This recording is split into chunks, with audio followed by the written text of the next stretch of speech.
Hi hello friend, நான் முக்தி யோகா சேனல்லேருந்து நான் இன்றைக்கி ஒரு அழகான ரெசிபி செய்ய போகிறேன். இட்லி மாவு வச்சு இட்லி மாவு, உருளைக்கிழங்கு 4 கிளாஸு, கருவேப்பிலை.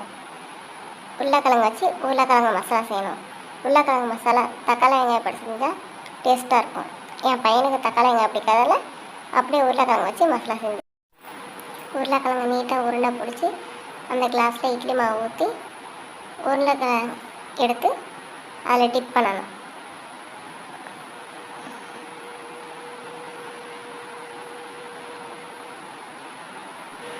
அடுப்பில் இட்லி சட்டி வச்சு அதில் இட்லி கிளாஸ்லாம் எடுத்து வச்சு மூடி வச்சு 10 நிமிஷம் வேக விடணும்.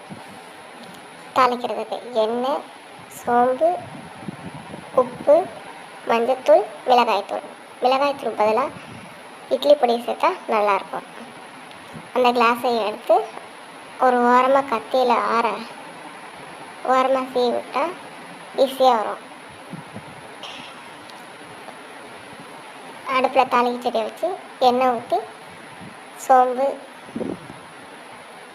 மஞ்சத்தூள், உப்பு, மிளகாய்த்தூள் போட்டு அடுப்பை அணைச்சிடணும். இப்போ அவிஞ்ச இட்லி எடுத்து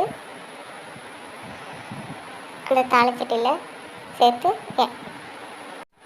இந்த மசாலா எல்லாம் பட மாதிரி பரட்டி விடணும். மசாலா இட்லி ரெடி. இந்த மசாலா இட்லி வச்சு இன்னொரு நாள் ரெசிபி செஞ்சு ஒரு வீடியோ போடுறேன். மசாலா இட்லி தயார்.